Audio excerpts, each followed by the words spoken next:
जय हिंद, नमस्ते, वंदे मातरम।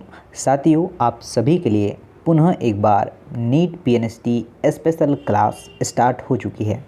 आज मैं आपको करवाऊंगा यूकैरियोटिक्स कोशिकाओं के महत्वपूर्ण क्वेश्चन, और ये सारे क्वेश्चन नए पैटर्न पर आधारित होंगे जैसे कि आपके एग्ज़ाम में पूछे जाते हैं। और क्लास नंबर 24 है, लगातार हम आप लोगों से बने हुए हैं। ओके, तो आप सभी साथी सेशन को शेयर करिएगा और चैनल पर नए हैं तो चैनल को सब्सक्राइब जरूर करिएगा। तो चलिएगा स्टार्ट करते हैं आज का यह महत्वपूर्ण सेशन। तो देखिए, पहला क्वेश्चन आपके स्क्रीन पर आ चुका है। बोला क्या गया है, क्वेश्चन को समझिएगा। निम्न में से कौन जो है पूर्ण रूप से यूकैरियोटिक्स है? प्रोकैरियोटिक्स, कवक, पादप या उपरोक्त सभी? तो यूकैरियोटिक्स कोशिकाओं की बात करें तो इनमें जो है झिल्ली में और आपका सुसंगठित केंद्रक और झिल्लीदार कोशिकांग पाए जाते हैं। तो आपका इसमें जो होगा प्रोकैरियोटिक्स है, कवक है, पादप है, ये सभी आएंगे। तो राइट आंसर की बात करें, ऑप्शन नंबर डी आपका राइट आंसर हो जाएगा। ठीक है साथियों, क्या ऑप्शन नंबर डी करेक्ट है? बात करें नेक्स्ट क्वेश्चन की। निम्न में से किसके आधार पर पादप कोशिकाओं और जंतु कोशिकाओं का विभेदन कर सकते हैं? बड़ी रसधानी, कवक और कोशिका भित्ति, कोशिका भित्ति, लवक, तारक केंद्र, कोशिका भित्ति, कवक और माइटोकॉन्ड्रिया, कोशिका झिल्ली, कवक और कोशिका भित्ति।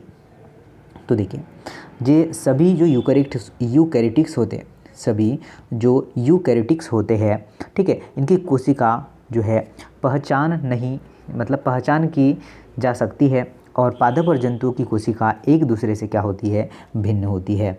तो देखिए, यहाँ पर आपसे बोला गया है कि विभेदन कर सकते हैं बड़ी रसधानी, लवक और कोशिका भित्ति के द्वारा। तो क्या आंसर बन जाएगा? ऑप्शन नंबर ए आंसर बन जाएगा। चलिए आगे बढ़ते हैं। नेक्स्ट की बात करें, बोला गया है कि निम्न में से कौन सा जो है असत्य युग्मक यहाँ पर दिया गया है। तो ध्यान दीजिएगा, कोशिका झिल्ली की संरचना के अध्ययन के लिए सबसे उपयुक्त पदार्थ है मनुष्य की लाल रक्त कणिकाएँ, जिसे हम लोग आरबीसी कहते हैं। तो पहला तो आंसर क्या होगा, आरबीसी सही है। ठीक है, सही है। कोशिका झिल्ली में लिपिड्स की व्याख्या द्विस्तर में होती है, ये भी सही है। कोशिका झिल्ली में लिपिड की अधिकता होती है क्या, फास्फोलिपिड्स, ये भी सही है। तो गलत क्या है, ऑप्शन नंबर जो है ऑप्शन नंबर डी गलत है कि कोशिका झिल्ली संगठन कार्बोहाइड्रेट प्लस केवल लिपिड्स पाया जाता है। क्या है, डी बिल्कुल गलत है, डी बिल्कुल गलत है। आगे देखिए, नेक्स्ट क्वेश्चन की बात करें। बोला गया है कि कोशिका झिल्ली में लिपिड्स की जो है आवश्यकता होती है। कोशिका झिल्ली में लिपिड्स की आवश्यकता होती है। ध्रुवीय अग्रसिरा अंदर की ओर तथा जल विरागी पुच्छ बाहर की ओर पाया जाता है। अग्रसिरा व पुच्छ दोनों बाहर की ओर पाए जाते हैं, और अग्रसिरा बाहर की ओर तथा पुच्छ सिरा अंदर की ओर पाया जाता है। अग्रसिरा व पुच्छ सिरा दोनों ही अंदर की ओर पाए जाते हैं। कोशिका झिल्ली में लिपिड्स की व्याख्या क्या होती है? तो ध्यान रखना, लिपिड्स झिल्ली के अंदर व्यवस्थित होते हैं। क्या होते हैं? लिपिड्स जो है अंदर की ओर व्यवस्थित होते हैं, और अग्रसिरा बाहर की ओर, पुच्छ सिरा अंदर की ओर पाया जाता है। ऑप्शन नंबर सी करेक्ट है। क्या होगा, सी आंसर आप सभी लोगों का राइट आंसर बन जाएगा, ये आपको ध्यान रखना है। नेक्स्ट की बात करें, बोला गया है कि कोशिका झिल्ली में पाए जाने वाले लिपिड्स घटकों के बने होते हैं। तो किस घटकों के बने होते हैं?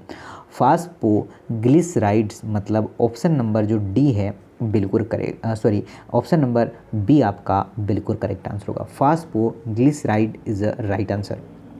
ठीक है ना, ऑप्शन नंबर जो है बी करेक्ट है। नेक्स्ट क्वेश्चन की बात करें, ध्यान दीजिएगा। बोला गया है कि कोशिका झिल्ली के आंतरिक भाग में, कोशिका झिल्ली के आंतरिक भाग में लिपिड का पुच्छ सिरा किस प्रकार पाया जाता है?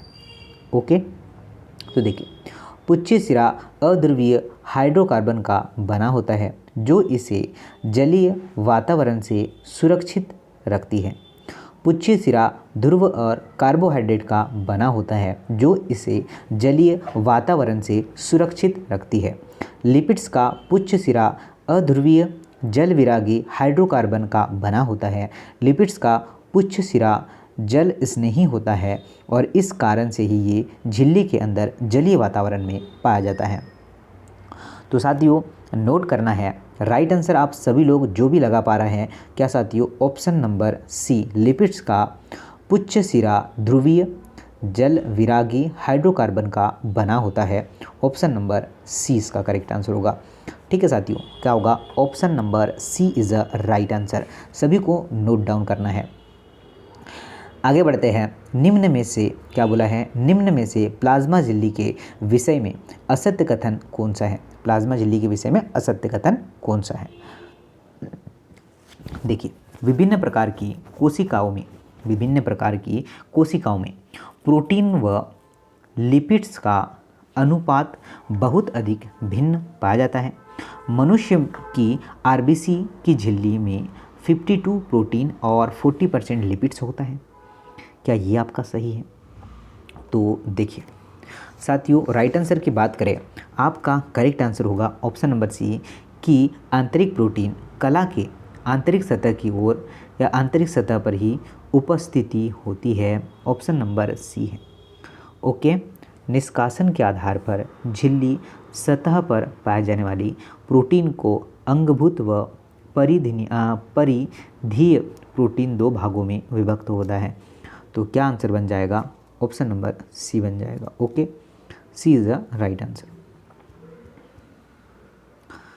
आगे देखिएगा, आधुनिक संकल्पना के अनुसार कोशिका झिल्ली है ठोस, अर्ध तरल, तरल या फिर आपका ठोस परत। तो जो है बात करते हैं यहाँ पर आपका जो है आधुनिक संकल्पना के अनुसार कोशिका झिल्ली है क्या आपका अर्ध तरल। क्या होगा साथियों, अर्ध तरल। तो राइट आंसर होगा आपका ऑप्शन नंबर बी। ओके, सभी का राइट आंसर होगा। तरल किरमिर प्रारूप मुख्यतः रहता है केवल कोशिका झिल्ली के संरचनात्मक पहलुओं की, केवल कोशिका झिल्ली के क्रियात्मक पहलुओं की, या फिर कोशिका झिल्ली के संरचनात्मक व क्रियात्मक दोनों पहलुओं की, या केवल झिल्ली की जो है तरलता की। तो सभी लोग ध्यान दीजिएगा क्या आंसर हो सकता है। राइट आंसर की बात करें तो ऑप्शन नंबर सी होगा कोशिका झिल्ली के संरचना व क्रियात्मक दोनों पहलुओं की। इसका बिल्कुल करेक्ट आंसर होगा ऑप्शन नंबर सी। झिल्ली की तरलीय प्रकृति व्याख्या करती है कोशिका वृद्धि, कोशिका विभाजन, अंतरकोशिकीय संयोजन का निर्माण, स्त्रावण व विभिन्न अणुओं का झिल्ली की दूसरी की ओर परिवहन में या उपयुक्त सभी होगा। तो जो झिल्ली की जो तरलीय प्रकृति इसके कार्य जैसे कि आपका कोशिका वृद्धि, अंतरकोशिकीय संयोजन का निर्माण करते हैं। राइट आंसर क्या होगा, ऑप्शन नंबर डी होगा। क्या होगा साथियों, ऑप्शन नंबर डी आपका राइट आंसर बन जाएगा। ये आपको नोट करके रखना है, बहुत ही अच्छा क्वेश्चन है। कोशिका झिल्ली चयनात्मक पारगम्य है, इसका अर्थ क्या है। ओके, इसका अर्थ क्या है, सभी पदार्थों को अपने से गुजरने की अनुमति देना, केवल सभी जल को अपने से गुजरने की अनुमति देती है, केवल कुछ अणुओं को अपने से गुजरने की अनुमति देती है, या केवल आयन को गुजरने की अनुमति देती है। तो सत्य है कि जीव द्रव्य झिल्ली का सर्वाधिक महत्वपूर्ण कार्य जो है किसी अणुओं को परिवहन होता है। तो केवल कुछ अणुओं को अपने से गुजरने की अनुमति देती है। सी आंसर सही है। ओके साथियों, ये नीट के लिए काफ़ी इंपॉर्टेंट है और आपकी सभी एग्ज़ामों के लिए पीएनएसटी में ऑलमोस्ट जो है सिंपल से क्वेश्चन पूछे गए थे इस बार तो। ओके, और ऐसे ही सिंपल से क्वेश्चन आपको बोला जाएगा। कोशिका झिल्ली के विषय में असत्य कथन आपको चयन करना है। तो देखिए, सामान्यतः छोटे अणु की कला से बिना ऊर्जा का उपयोग किए निष्क्रिय अभिगमन द्वारा जो है पारित होते हैं। जल में घुलनशील पदार्थ वसा में घुलनशील पदार्थ की अपेक्षा अधिक सुगमता से परितः होते हैं। उदासीन विलेय साधारण विसरण द्वारा झिल्ली में से क्या होते हैं, पारित होते हैं। तो ध्यान दीजिएगा, उपरोक्त में से कोई भी नहीं, जी हाँ, असत्य यहाँ से कोई भी नहीं है, पूरे सत्य चीज़ें हैं। ओके, सभी करेक्ट है। चलिए, कंसेप्ट आपको पता होना चाहिए। तो साथियों, ये यहाँ पर जो एनसीईआरटी के क्वेश्चन जो मैंने लाया है आपके लिए नए पैटर्न पर, तो साथियों इसे ज़रूर आपको देखना है। जो आप थ्योरी जो पढ़ते हैं साथियों, वह थ्योरी ही आपके समक्ष क्वेश्चन के रूप में मैंने प्रोवाइड किया है। आगे देखिए, बोला गया है कि परासरण के विषय में निम्न में से कौन सा कथन असत्य है। तो यह जो है विसरण का विशेष रूप है। इसका तात्पर्य सांद्रता प्रवणता के अनुसार जल के गमन से है। इसमें जल का निष्क्रिय अभिगमन होता है, या फिर ये झिल्ली के वाहक प्रोटीन के द्वारा संपन्न होता है, जिसमें एटीपी की आवश्यकता पड़ती है। तो क्या राइट आंसर होगा बच्चा? ऑप्शन नंबर जो है डी करेक्ट होगा, कि ये झिल्ली के वाहक प्रोटीन के द्वारा संपन्न होता है और जिसमें एटीपी का जो है इसमें एटीपी की आवश्यकता होती है, एडेनिन डाइफॉस्फेट की आवश्यकता होती है। आगे देखिएगा, नेक्स्ट की बात करें जो है सोडियम और पोटेशियम पंप जो है दर्शाता है। तो क्या दर्शाता है? सक्रिय अभिगमन, निष्क्रिय अभिगमन, परासरण या फिर आपका साधारण विसरण। क्या आंसर हो सकता है? तो ध्यान दीजिएगा, बात करते हैं कुछ आयन या जो है अणुओं का झिल्ली से होकर परिवहन, उसकी सांद्रता प्रवणता जो है विपरीत, जैसे कि निम्न से उच्च सांद्रता की ओर होता है। तो यहाँ पर जो राइट आंसर बन जाएगा वो बन जाएगा ऑप्शन नंबर ए, निष्क्रिय अभिगमन। निष्क्रिय नहीं, सक्रिय अभिगमन। ओके, क्या बन जाएगा? सक्रिय अभिगमन। तो ऑप्शन नंबर ए आपका करेक्ट आंसर बन जाएगा। ओके, चलिए आगे देखते हैं। नेक्स्ट की बात करें, पादप कोशिका की कोशिका भित्ति के विषय में निम्न लक्षणों में सही है। सुरक्षा में भूमिका निभाती है। कोशिका पारस्परिक व्यवहार में सहायक होती है, या फिर आपका अवांछनीय बृहद अणुओं के लिए अवरोध प्रदान करती है, या उपयुक्त सभी। तो कोशिका भित्ति केवल आपका अनेक जो है कार्य प्रदर्शित करती है, और कोशिका भित्ति जो होती है कोशिका को केवल आकार ही प्रदान नहीं करती, बल्कि यांत्रिक हानि और जितनी भी आपके संक्रमण से भी रक्षा करती है। तो क्या आंसर होगा साथियों? आपका सभी, उपयुक्त सभी आपका करेक्ट आंसर होगा। चलिए आते हैं आगे। निम्न में से कौन सा पादप कोशिका भित्ति के संगठन में संबंधित नहीं है? ओके, संबंधित नहीं है ये बोला गया है। सेलुलोज, ग्लैक्टेंस, ये पेक्टिन व प्रोटीन, और आपका हेमी सेलुलोज। तो क्या है? सेलुलोज की कोशिका भित्ति सेलुलोज, गैलेक्टोज, आपका मैग्नोन्स की व खनिज जैसे कैल्शियम कार्बोनेट की बनी होती है। तो आपका राइट आंसर क्या होगा? गैलेक्टेंस। ओके, क्या राइट आंसर बन जाएगा? गैलेक्टेंस। ऑप्शन नंबर बी बिल्कुल राइट आंसर बन जाएगा। आगे देखिए, परिपक्व पादप की कोशिका भित्ति का सबसे आंतरिक भाग होता है प्राथमिक कोशिका भित्ति, प्लाज्मा झिल्ली, द्वितीयक कोशिका भित्ति, या फिर आपका प्लाज्मोडेस्माटा। क्या बन जाएगा? तो साथियों नोट करना है, नवपादप कोशिका की कोशिका भित्ति में स्थित प्राथमिक भी आपका भित्ति में वृद्धि की क्षमता होती है, और इसी में जो है द्वितीयक कोशिका भित्ति इसका करेक्ट आंसर बन जाएगा। क्या बन जाएगा? द्वितीयक कोशिका भित्ति। ओके, क्या राइट आंसर है? ऑप्शन नंबर सी है। नेक्स्ट की बात करते हैं, क्या है? बोला है यूकेरियोटिक कोशिका की मध्य पट्टिका के लिए निम्न में से सही विकल्प कौन सा है? इसका निर्माण कोशिका द्रव्य विभाजन के समय कोशिका जो है पट्टी प्लेट के रूप में होता है। यह मुख्यतः जो है कैल्शियम पेक्टाइड की बनी होती है। विभिन्न आसपास की कोशिकाओं को जो है साथ में पकड़े रखती है या उपर्युक्त सभी। ठीक है, तो साथियों क्या आंसर हो सकता है? उपर्युक्त सभी आपका करेक्ट आंसर बन जाएगा, ये आप लोगों को नोट करके रखना है। ठीक है, क्या है उपर्युक्त सभी?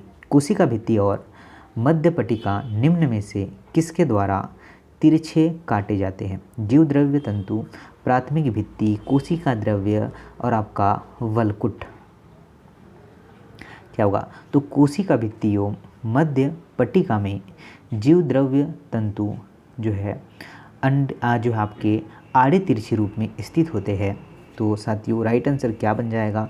ऑप्शन नंबर ए बन जाएगा। क्या? जीव द्रव्य तंतु। क्या आंसर बन जाएगा? जीव द्रव्य तंतु। ऑप्शन नंबर ए करेक्ट है।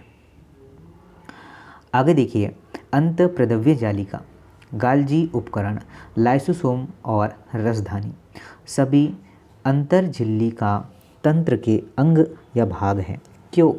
इनकी संरचना पृथक है, इनके कार्य पृथक है, इनके कार्य संबंधित है या उपर्युक्त सभी।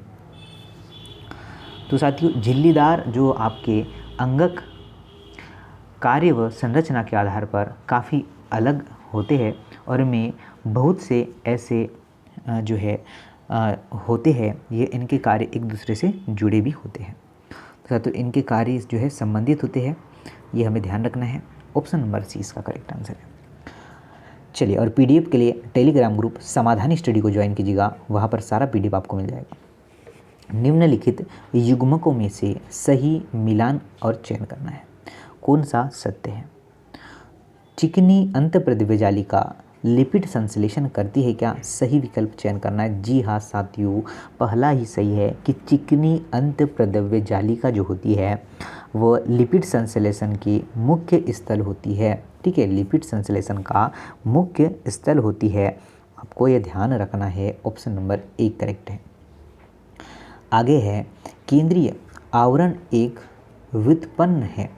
ठीक है, तो गाल्जी काय की झिल्ली का, सूक्ष्म नलिका का, खुरदुरी अंतःप्रद्रव्य जालिका का या चिकनी अंतःप्रद्रव्य जालिका का। तो केंद्रक आवरण का निर्माण पश्च पूर्वावस्था के समय खुरदुरी अंतःप्रद्रव्य जालिका से होता है। ठीक है साथियों, तो क्या आंसर बन जाएगा?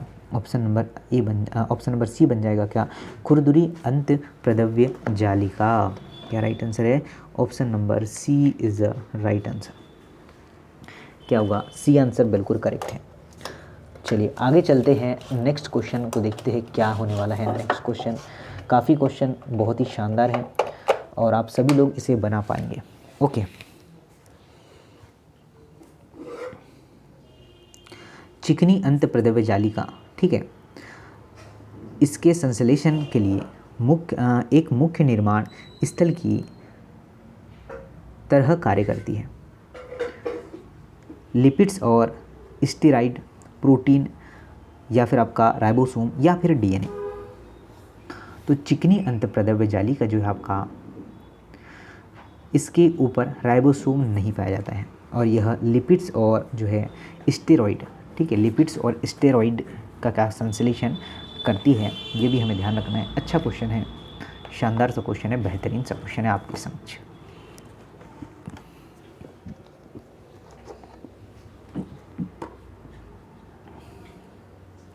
निम्न में से कौन सा कोशिकांग प्रोटीन के रूपांतरण तथा उनके गंतव्य तक निर्यात से संबंधित होता है? बताइए। तो देखिए, माइटोकॉन्ड्रिया, अंतःप्रद्रव्य जालिका, लाइसोसोम या हरित लवक। तो साथियों अंतःप्रद्रव्य जालिका इसका क्या करेक्ट आंसर हो जाएगा? क्या? अंतःप्रद्रव्य जालिका जो होती है नई संश्लेषित प्रोटीनों के जो है रूपांतरित करके उन्हें जो है अनेक अनेक जो है कार्यों के लिए जो है प्रेरित करती है, ये ध्यान रखना है। आगे देखिएगा, किस वैज्ञानिक ने सर्वप्रथम केंद्रक के पास घनी रंजित जाली कावत संरचना देखी। रॉबर्ट हुक, रॉबर्ट ब्राउन जो है, स्ट्रॉसबर्ग या फिर आपका कैमिलो गोल्जी। क्या आंसर हो सकता है बताइए। चलिए सभी लोग बिल्कुल बता सकते हैं कि सर इसका राइट आंसर की बात करें कैमिलो गोल्जी होगा। क्या होगा? Camillo Golgi is the right answer. सभी बच्चे बता सकते हैं। Option number C sir ji इसका करेक्ट आंसर होने वाला है। बोला गया है कि गाल्जी उपकरण के सरनिट का व्यास कितना होता है। तो बात करें इसके व्यास की, कितना हो सकता है व्यास। तो व्यास की बात करें तो साथियों 0.5 जो है से लेकर 1 तक माइक्रोमीटर तक होता है। ऑप्शन नंबर जो है बी करेक्ट होगा। नेक्स्ट की बात करें, असत्य युग्मक का चयन आपको करना है। ओके, गाल्जी का केंद्रक के पास घनी रंजित जालिकावत संरचना, सिस्टर्नी वृत्ताकार जो है संख्या निर्धारित। और ध्यान दीजिएगा जी साथियों, यही रॉन्ग है यहाँ पर, ठीक है ना। जो बी दिया है ना यही बिल्कुल रॉन्ग है, ये आपको ध्यान रखना है। तो साथियों एक जो है आप सभी लोगों के लिए एक होमवर्क है कि ग्लाइकोप्रोटीन तथा ग्लाइकोलिपिड्स के निर्माण का जो स्थल है होता है। चलिए 2-4 क्वेश्चन कर ही लेते हैं ना। तो देखिए ध्यान दीजिएगा कि गाल्जी उपकरण मुख्यतः प्रोटीन परिवर्तन में भाग लेता है। ऑप्शन नंबर बी, क्या गाल्जी उपकरण। ओके, राइट आंसर क्या बन जाएगा? बी आंसर करेक्ट बन जाएगा। ओके, चलिए नेक्स्ट क्वेश्चन की बात करें। ध्यान दीजिएगा क्या हुआ। नेक्स्ट क्वेश्चन आपके समक्ष है। क्या बोला गया है? निम्न में से कौन सा गाल्जी उपकरण का कार्य नहीं है बोला गया है, ये ध्यान रखना है। तो अंतःप्रद्रव्य जो जाली का है, ठीक है ना, अंतःप्रद्रव्य जो जाली का है प्रोटीन परिवहन में भाग नहीं लेता है, ये तो आपको मैंने बता चुका है। ओके, अंतःप्रद्रव्य जालिका में उपस्थित राइबोसोम का प्रोटीन संश्लेषण होता है। ठीक है, किसका प्रोटीन संश्लेषण स्थल होता है? कौन सा? ऑप्शन नंबर जो डी में दिया है। और ये नहीं होता है, यही आप लोगों से पूछा गया। बाकी सब कुछ होता है, सब कुछ मौजूद होता है, ये भी हमें ध्यान रखना है। चलिए निम्न में से कौन सा कोशिकांग एकल झिल्ली से घिरा होता है? एकल झिल्ली से घिरा होता है। जल्द ही हम लोग आप सभी के लिए लाइव सेशन भी ला रहे हैं। तो साथियों अब हमसे लाइव डिस्कशन आप लोग कर सकते हैं। तो देखिए बात करें निम्न में से कौन सा कोशिकांग एकल झिल्ली से घिरा होता है। तो बात करें यह एकल झिल्ली से जो घिरा होता है वह आपका लायन काय होता है। ऑप्शन नंबर बी होता है। Okay, option number B. कोशिका का जल में परासरण, ठीक है, प्रसार मुख्यतया किसके द्वारा नियंत्रित होता है? माइटोकॉन्ड्रिया, रसधानी, या फिर आपका लवक, या फिर आपका राइबोसोम। तो साथियों जल में रखी गई कोशिका की जो है परासरणीय प्रसार को रिक्ति का नियंत्रित करती है। तो क्या है वह? रसधानी। ठीक है, क्या होगा? रसधानी। ऑप्शन नंबर बी करेक्ट होगा। ओके, चलिए रसधानी के लिए सत्य बताइए। चलिए ये आपके लिए एक होमवर्क। जी हाँ साथियों, क्या है एक आपके लिए होमवर्क। ज़रूर से आप लोग कमेंट्स बॉक्स में इसका आंसर बता दीजिएगा। ठीक है साथियों, मिलते हैं जल्द ही नए सेशन में। जय हिंद, नमस्ते, वंदे मातरम।